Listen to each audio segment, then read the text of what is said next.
Hello everyone. आज है 6 सितंबर और आज के इस क्लास में हम डिस्कस करेंगे 6 सितंबर से बनने वाले करंट अफेयर के सभी इंपॉर्टेंट क्वेश्चंस।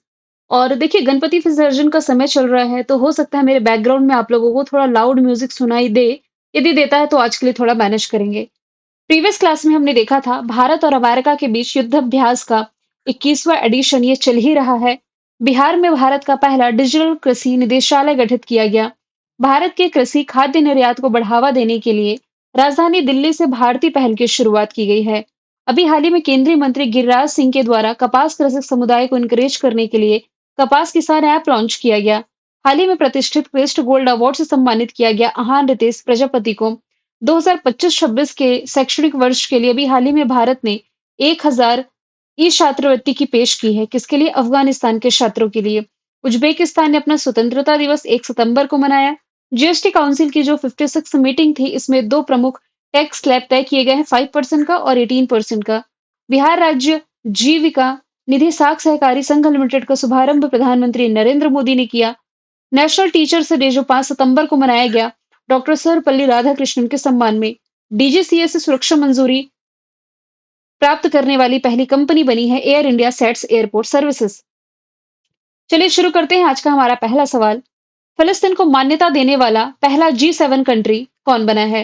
तो ये भी हाल ही में बन गया है। कौन? फ्रांस। ऑप्शन नंबर डी इसका राइट आंसर हो जाएगा। तो फ्रांस ने सितंबर 2025 में ऑफिशियली रूप से फिलिस्तीन को एक स्वतंत्र राष्ट्र के रूप में मान्यता दी। ऐसा करने वाला पहला G7 कंट्री है। इसका ऐलान अभी हाल ही में प्रेसिडेंट इमैनुअल मैक्रोन ने किया। तो यहाँ पर फ्रांस के बारे में हम डिस्कशन तो करेंगे। यहाँ पर G7 लिखा हुआ है। G7 यानी कि ग्रुप ऑफ 7, 7 देशों का समूह है जिसमें कि भारत पार्ट नहीं है। इसकी मेंबर कंट्री को याद करने की बहुत ही आसान ट्रिक मैंने आप लोगों को बताई थी। जैसे कि यहाँ यदि आप देखेंगे तो नॉर्थ अमेरिका, यहाँ साउथ अमेरिका है, यहाँ पर यूरोप है, यहाँ अफ्रीका है, यहाँ आपका एशिया है, यहाँ ओशिनिशिया वाला पार्ट है और यहाँ पर अंटार्कटिका है ना? तो यहाँ से सिर्फ इतना मैंने बताया था कि नीचे वाले जो द्वीप हैं, महाद्वीप हैं, इसमें से कोई भी देश G7 का मेंबर नहीं है। केवल ऊपर-ऊपर महाद्वीप जो स्थित हैं, बेसिकली आपका नॉर्थ अमेरिका, यूरोप और एशिया, इसी से ही ये G7 देशों की ट्रिक मैंने आपको बताई थी। मैंने बताया था ये जो आप एशिया देख रहे हैं, एशिया से इकलौता G7 का मेंबर कंट्री जापान है, सिर्फ एक है। फिर यहाँ से यदि नजर डालें तो अमेरिका के मैप में सबसे ऊपर में क्या है? कनाडा है, फिर यूएसए है, फिर मैक्सिको है। लेकिन मैक्सिको जो है ये G7 का मेंबर नहीं है, सिर्फ कनाडा और यूएसए। तो 1, 2 और ये 3 देश हो गए। कहाँ-कहाँ से? नॉर्थ अमेरिका से और यहाँ आपका एशिया से। अब बाकी के जो 4 मेंबर कंट्री हैं, ये आपकी यूरोप से हैं। कौन-कौन सी है? यूके, फ्रांस, जर्मनी और इटली। तो 2 कंट्री यहाँ पर मेंशन है, ब्रिटेन और फ्रांस। बाकी यहाँ से जर्मनी और इटली नहीं है, तो ये भी इसकी G7 की मेंबर है। ग्रुप ऑफ 7 में 7 देश शामिल है, USA, Canada, Japan, UK, France, Germany, Italy. अब यहाँ से जिस कंट्री का हम डिस्कशन करने जा रहे हैं, ये है फ्रांस। फ्रांस को अब मैप के थ्रू देखेंगे, इसके कुछ स्टैटिक जीके के क्वेश्चंस देखेंगे और इसके अलावा ये जो करंट अफेयर में चर्चे में रहा था, इसके बारे में डिस्कशन करेंगे। यूरोप महाद्वीप का देश है फ्रांस। कैपिटल इसकी पेरिस है। सीन नदी के किनारे बसा हुआ है, जहां पर आप एफिल टावर पढ़ते हैं। करेंसी इसकी यूरो है। President Emmanuel Macron Francois Bayrou यहाँ के प्रधानमंत्री हैं। अभी जुलाई के करंट अफेयर में हमने देखा है कि सबसे पहले आयु सत्यापन ऐप का परीक्षण फ्रांस करने जा रहा है। पैसिफिक क्षेत्र जिसका नाम है न्यू कैलेडोनिया और फ्रांस के बीच एक नए समझौते की घोषणा की गई। लास्ट ईयर ओलंपिक खेलों की मेजबानी इसने की। एबॉर्शन को लीगल करने वाला पहला देश। व्हाइट हाइड्रोजन के विशाल भंडार यहाँ खोजे गए। कोलकाता इंटरनेशनल फिल्म फेस्टिवल के 30वें एडिशन में थीम कंट्री फ्रांस रही और इस साल फरवरी के महीने में आर्टिफिशियल इंटेलिजेंस एक्शन शिखर समिट में पार्टिसिपेट किया प्राइम मिनिस्टर नरेंद्र मोदी ने। यहाँ पर यदि मैं अदर ऑप्शन की बात करूं तो ब्रिटेन, इसे मैप के थ्रू देखेंगे तो ये आपको यूके दिखाई दे रहा है, यही ब्रिटेन है। तो यूके से यदि आप रिलेट करेंगे तो भारत ने इसी कंट्री के साथ रिसेंटली फ्री ट्रेड एग्रीमेंट, मुक्त व्यापार समझौता किया। स्विट्जरलैंड, ये भी हाल ही में जारी किए गए वर्ल्ड कॉम्पिटिटिवनेस रैंकिंग वैश्विक प्रतिस्पर्धा सूचकांक में टॉप पर है। भारत इसमें 41वें स्थान पर बना हुआ है। स्लोवेनिया जो है, स्लोवेनिया का करंट अफेयर यदि आप रिलेट करेंगे तो इजराइल से हथियार ट्रेड को, देखिए हथियारों के व्यापार को समाप्त करने वाला ये यूरोपीय यूनियन का पहला देश बना। अभी मैंने एक टर्म यूज किया है यूरोपीय यूनियन। यूरोपीय यूनियन कुल 27 देशों का समूह है। पहले इसमें ब्रिटेन भी हिस्सा हुआ करता था, लेकिन अब ब्रिटेन यूरोपीय यूनियन का पार्ट नहीं है। अगला सवाल है, किसे संयुक्त राष्ट्र की यौन और प्रजनन स्वास्थ्य एजेंसी द्वारा इंडिया की लैंगिक समानता के लिए मानद राजदूत के रूप में नियुक्त किया गया? आंसर इसका हो जाएगा Kriti Sanon, option number B. तो उन्हें जेंडर इक्वालिटी यानी कि वही लैंगिक समानता को बढ़ावा देने के लिए नियुक्त किया गया है। तो वे महिलाओं और लड़कियों के राइट्स यानी कि सुरक्षा, शिक्षा और सशक्तिकरण जैसे मुद्दों पर आवाज उठाएंगी। यहाँ पर मैंने एक टर्म यूज किया है, लैंगिक समानता यानी कि जेंडर इक्वालिटी। यहाँ से जेंडर इक्वालिटी तो नहीं, जेंडर गैप इंडेक्स मैं आप लोगों से रिलेट करके पूछना चाहती हूँ। 2025 में जो जेंडर गैप इंडेक्स रिलीज किया गया था, इसमें जो कंट्री टॉप पर थी, ये तो आइसलैंड थी। आप लोगों के लिए होमवर्क है, आपको ये बताना है कि इस इंडेक्स में अपना देश भारत ये किस स्थान पर रहा था। यदि मैं अदर ऑप्शन की बात करूं, तो Vidya Balan federal bank of India की पहली ब्रांड एम्बेसडर बनी। गुची की ग्लोबल एम्बेसडर बनने वाली पहली भारतीय आलिया भट्ट है। और अभी हाल ही में ओडिशा हैंडलूम के ब्रांड एम्बेसडर बनाया गया था माधुरी दीक्षित को। अगला सवाल है, संयुक्त अरब अमीरात में आयोजित पहला फुजैरा ग्लोबल सुपरस्टार खिताब किसने जीता? तो ये भी हाल ही में जीत लिया है प्रणव वेंकटेश ने। भारतीय ग्रैंड मास्टर है प्रणव वेंकटेश। इन्होंने यूएई में आयोजित फुजैरा ग्लोबल सुपरस्टार शतरंज टूर्नामेंट अपने नाम किया। यहाँ पर डिस्कशन आ रहा है शतरंज का यानी कि चेस का। 2025 में जितने भी इंपॉर्टेंट शतरंज के टूर्नामेंट मैंने आप लोगों को पढ़ाए हैं, साथ ही जो प्रमुख शतरंज खिलाड़ी रहे हैं, इससे रिलेट करते हुए एक स्लाइड मैंने ऐड करी है। लेकिन सबसे पहले ऑप्शन डिस्कस कर लेते हैं। दिव्या देशमुख के बारे में अभी हमने कुछ समय पहले डिस्कशन किया था कि ये देश की पहली महिला शतरंज वर्ल्ड चैंपियन बनी है। फिर इसके अलावा रोहित कृष्णा देश के 89 नंबर के ग्रैंड मास्टर हैं। डी गुकेश दिसंबर के करंट अफेयर में हमने देखा था 2024 में कि दुनिया के सबसे कम उम्र के शतरंज वर्ल्ड चैंपियन जो बने, ये डी गुकेश ही बने थे 18 वर्ष की उम्र में। अब यहाँ से अंतरराष्ट्रीय स्तर पर शतरंज को रेगुलेट करने वाली बॉडी है FIDE, international chess federation. 1924 formation year Lausanne में हेडक्वार्टर अर्काडी डोकोरविच हेड हैं। इसके उपाध्यक्ष भारत के विश्वनाथन आनंद है, जो कि देश के पहले ग्रैंड मास्टर भी हैं। करंट के फैक्ट यदि हम देखें, तो आरनी लोहाटी देश की सबसे कम उम्र की 5 रेटेड महिला चेस प्लेयर बनी। दिव्या देशमुख वाला फैक्ट हम देख चुके। इस साल भारत शतरंज वर्ल्ड कप की मेजबानी करेगा, गोवा मेजबान शहर है। पहला शतरंज esports world cup host किया सऊदी अरब ने, जिसका खिताब नॉर्वे के मैग्नस कार्लसन ने जीता। ये भी फैक्ट हम देख चुके। मैग्नस कार्लसन ने ना नॉर्वे शतरंज खिताब भी जीता और पेरिस में फ्री स्टाइल शतरंज खिताब भी जीता। 38वां कांस इंटरनेशनल ओपन शतरंज टूर्नामेंट पा इनियान ने जीता। और विश्व जूनियर शतरंज चैंपियनशिप 2025 का खिताब भी प्रणव वेंकटेश के नाम रहा है।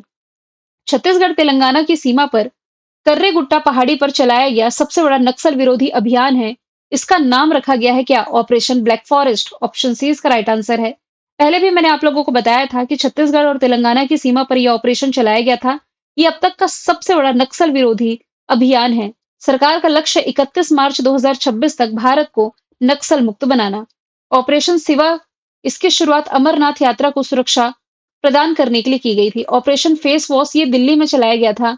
ऐसे कई बांग्लादेशी नागरिक हैं जो कि इलीगल रूप से दिल्ली में रह रहे थे, उन्हें पकड़ने के लिए। ऑपरेशन फाल्कन ये हम असम से रिलेट करेंगे। असम से क्यों? क्योंकि यहाँ पर गेंडों की अवैध तस्करी के लिए और व्यापार के लिए इसे रोकने के लिए असम ने ये ऑपरेशन चलाया था। हालिया चर्चे में रहे कुछ ऑपरेशंस पर यदि हम नजर डालें, ऑपरेशन सिंदूर ये पाकिस्तान पर भारत के द्वारा चलाया गया ऑपरेशन है, जिसके तहत ये कुछ प्रमुख टारगेट्स पर यानी कि भारतीय सेनाओं द्वारा पाकिस्तान के ये कुछ मेजर पॉइंट है जिन्हें टारगेट किया गया था। ऑपरेशन ब्रह्मा म्यांमार को हेल्प करने के लिए ये भूकंप से प्रभावित था। ऑपरेशन केलर नादेर ये जम्मू कश्मीर में चलाया गया। ऑपरेशन सिवा ब्लैक फॉरेस्ट हम देख चुके।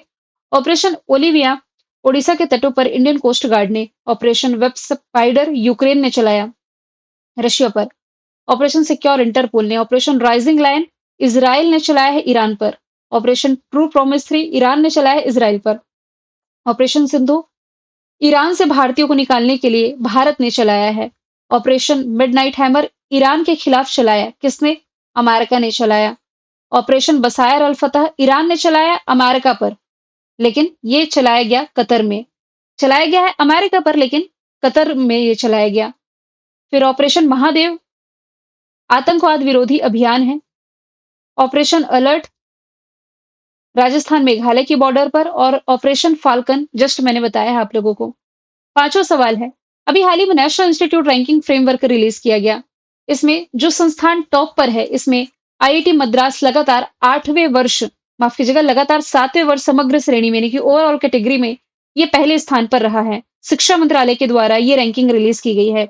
तो आईआईटी मद्रास के बाद Indian institute of science Bangalore और तीसरे स्थान पर आईआईटी बॉम्बे रहा है।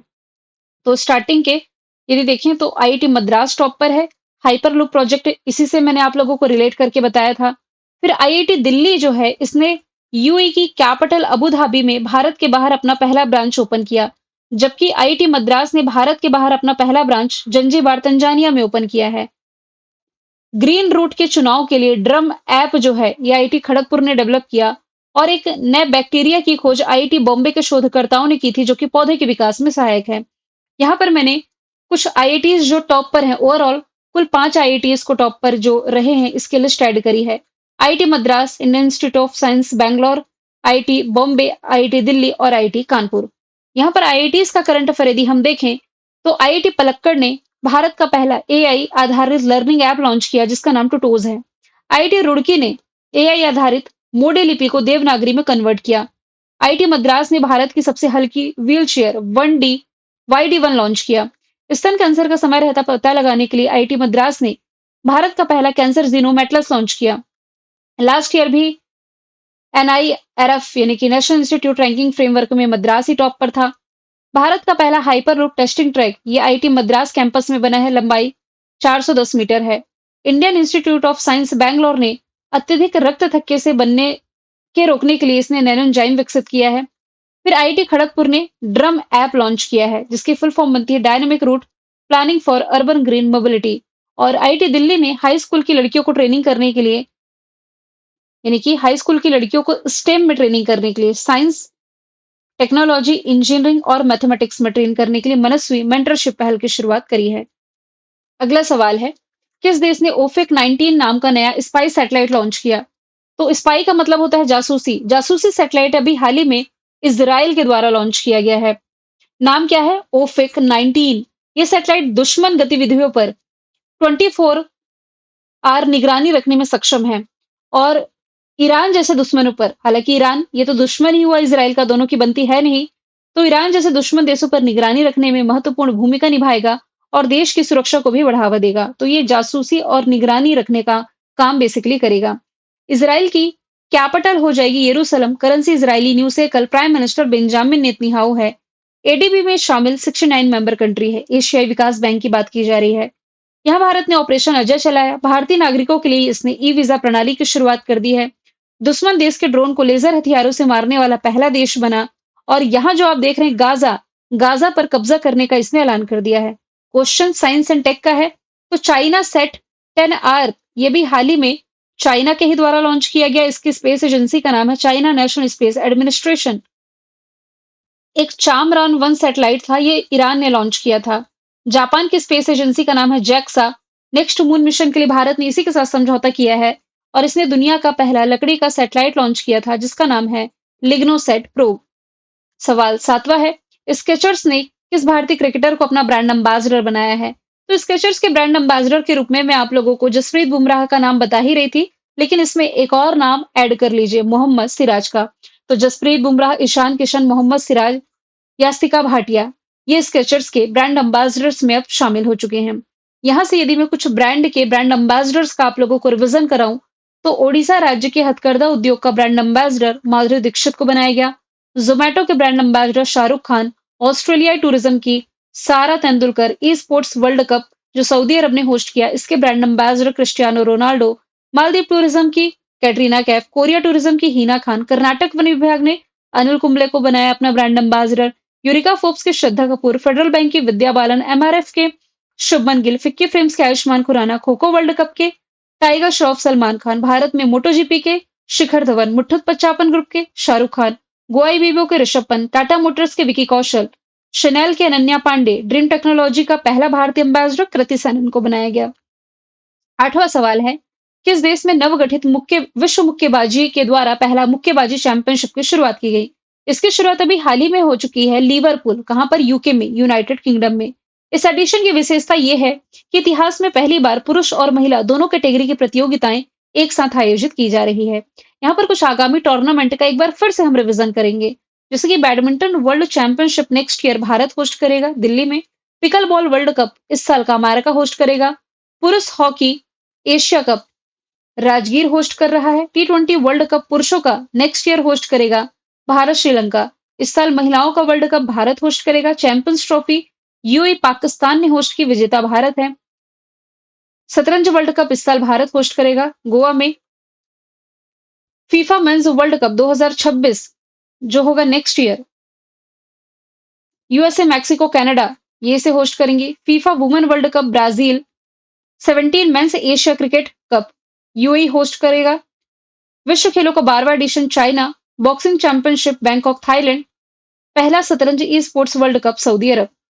सवाल 9वां है, राष्ट्रीय शिक्षक पुरस्कार 2025 के लिए कितने विजेताओं की घोषणा की गई? तो अभी नेशनल टीचर्स डे 5 सितंबर को मनाया गया। इस मौके पर कुल 45 शिक्षकों को सम्मानित किया गया है। इसके कुछ स्टैटिक इफेक्ट देखें तो भारत में राष्ट्रीय शिक्षक दिवस 5 सितंबर को मनाया जाता है सर्वपल्ली राधाकृष्णन की जयंती के मौके पर इनके सम्मान के लिए, और पहली बार 1962 में मनाया गया। डॉक्टर सर्वपल्ली राधाकृष्णन ये भारत का highest civil honour Bharat Ratna से सम्मानित है 1954 में। ये देश के राष्ट्रपति बने 1962 में, हालांकि ये देश के पहले उपराष्ट्रपति भी थे 1952 से 1962 तक, बाद में राष्ट्रपति बने। 1931 में ये आंध्र प्रदेश यूनिवर्सिटी के कुलपति भी रहे। भारत की पहली महिला शिक्षिका जो थी, स्टैटिक में पूछा जाता है, याद रखें, सावित्रीबाई फुले। पुस्तक का नाम है Mother Mary comes to me. ये किताब किसने लिखी है? रिसेंटली ये लिखी गई है अरुंधति रॉय के द्वारा। 3 सितंबर को कोच्चि के सेंट टेरेसा कॉलेज से इस पुस्तक को लॉन्च किया गया है। और अरुंधति राय एक जानी मानी लेखक है। 1997 में इनकी एक किताब थी गॉड ऑफ स्मॉल थिंग्स, इसके लिए इन्होंने बुकर पुरस्कार भी जीता था। चेतन भगत की किताब का नाम हाफ गर्लफ्रेंड है टू स्टेट्स भी है, और इन दोनों पर मूवी भी बन चुकी है। मिडनाइट चिल्ड्रन किताब है सलमान रश्दी की। बानू मुस्ताक की किताब का नाम हार्ट लैम्प है, जिसके लिए इन्होंने इंटरनेशनल बुकर पुरस्कार 2025 का जीता। अब इंटरनेशनल बुकर पुरस्कार के कुछ फैक्ट मैं आपको बता देती हूँ। देखिए, इंटरनेशनल बुकर पुरस्कार जीतने वाली पहली भारतीय हैं गीतांजलि श्री। 2022 में इन्होंने अपनी रचना टॉम्ब ऑफ सैंड के लिए अवार्ड जीता। इसके बाद 2023 का इंटरनेशनल बुकर पुरस्कार जॉर्जिया गॉस्पोदिनोव ने जीता टाइम्स शेल्टर के लिए। 2024 का जेनी एरपनबेक ने जीता कैरोस के लिए। अब इस साल का जीता है हार्ट लैम्प के लिए बानू मुस्ताक ने। चारों ईयर के मैंने एक साथ मेंशन कर दिए। अब इन प्रेज ऑफ कोइलनेस पॉलिटिक्स मनोज के झा की किताब है। एमएस स्वामीनाथन पर बेस किताब प्रियंबदा जयकुमार ने लिखी है। वुमन लाइफ फ्रीडम मरजानी सत्रापी की है। A different kind of power है न्यूजीलैंड की पूर्व प्राइम मिनिस्टर जेसिका अर्डन की किताब। A diary of cricketer wife है पूजा पुजारा की। विनर माइंडसेट है सेन वॉटसन की। वाई भारत मैटर है विदेश मंत्री एस जयशंकर की। जबकि वाई द कॉन्स्टिट्यूशन मैटर्स है पूर्व मुख्य न्यायाधीश धनंजय यशवंत चंद्रचूड़ की। लियो है पीएस रमन की। 12th फेल है अनुराग पाठक की। 4 स्टार ऑफ डेस्टिनी है एमएम नरवनी की। नाइफ हो जाएगी सलमान रश्दी की। अगला सवाल है, हाल ही में किस भारतीय लेग स्पिनर ने क्रिकेट के तीनों फॉर्मेट से संन्यास का ऐलान किया? तो क्रिकेट के 3 फॉर्मेट होते कौन-कौन से? टेस्ट, वनडे और T20। इन तीनों फॉर्मेट से अभी हाल ही में संन्यास ले लिया है क्रिकेटर अमित मिश्रा ने। इनका करियर 25 वर्षों तक चला, जो कि सचिन तेंदुलकर के 24 साल के करियर से भी अधिक लंबा रहा। यहाँ यदि मैं कुछ क्रिकेटर्स की बात करूं देश विदेशों में जिन्होंने भी हाल ही में क्रिकेट से संन्यास लिया, तो मिशेल स्टार्क ऑस्ट्रेलिया से है, इन्होंने T20 फॉर्मेट से संन्यास लिया। रविचंद्रन अश्विन ने आईपीएल से। चितेश्वर पुजारा ने सभी फॉर्मेट से। आंद्रे रसल वेस्ट इंडीज से हैं, इन्होंने इंटरनेशनल क्रिकेट से संन्यास लिया। वेस्ट इंडीज के निकोलस पूरन ने, इन्होंने इंटरनेशनल क्रिकेट से संन्यास लिया। पीयूष चावला ने सभी फॉर्मेट से। ग्लेन मैक्सवेल ने ओडीआई से संन्यास लिया, ऑस्ट्रेलिया से हैं। श्रीलंका के एंजेलो मैथ्यूज ने टेस्ट से। और मई के महीने में विराट कोहली रोहित शर्मा दोनों ही टेस्ट क्रिकेट से संन्यास ले चुके हैं। लास्ट ईयर इन दोनों ने T20 से संन्यास लिया था। मैंने कल आपसे पूछा था किस राज्य में भारत का सबसे बड़ा एरो इंजन परीक्षण केंद्र का उद्घाटन किया गया? आंसर था उत्तर प्रदेश। आज का सवाल है, महिला क्रिकेट वर्ल्ड कप 2025 को बढ़ावा देने के लिए आईसीसी ने किसके साथ साझेदारी की? आंसर इसका जो भी आप कमेंट बॉक्स में बताइए। मिलेंगे नेक्स्ट वीडियो में। Thank you so much.